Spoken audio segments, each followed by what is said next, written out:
Kita beralih ke informasi lainnya, mantan Ketua KPK Abraham Samad memenuhi panggilan Polda Metro Jaya untuk diperiksa sebagai saksi atas tudingan ijazah palsu Joko Widodo. Pemeriksaan Abraham Samad berkaitan dengan podcast atau siniar yang membahas polemik ijazah Jokowi.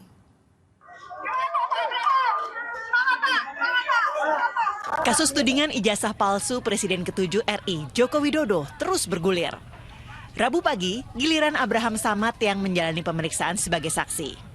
Mantan Ketua Komisi Pemberantasan Korupsi itu dimintai keterangan terkait podcast atau siniar yang membahas ijazah palsu Jokowi. Nonton semuanya, semua isinya adalah sifatnya edukasi, diskusi yang memberikan orang pencerahan, memberikan jalan, petunjuk kepada masyarakat tentang hak dan kewajiban mereka yang harus dilindungi oleh hukum. Itu isi podcast saya. Podcast saya bukanlah berisi podcast yang berisi konten-konten yang tidak berpendidikan atau konten-konten yang sifatnya entertain. Ini adalah sebuah penunjukan terhadap kebebasan berpendapat, kebebasan pers, dan mempersempit ruang demokrasi.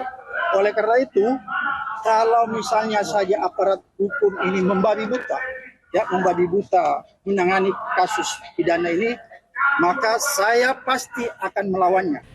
Menurut pengacara senior Todung Mulya Lubis yang ikut mendampingi pemeriksaan, Abraham Samad disangkakan pasal tentang pencemaran nama baik. Akibat podcast yang dilakukan oleh saudara Abraham Samad, dia dikriminalisasi. Tidak boleh ada kriminalisasi dalam negara Republik Indonesia ini terhadap wartawan, terhadap mereka yang punya podcast, ya, terhadap siapapun, karena ini membungkam kebebasan berpendapat. Sebagai informasi, laporan tuduhan ijazah palsu Joko Widodo telah masuk ke tahap penyidikan.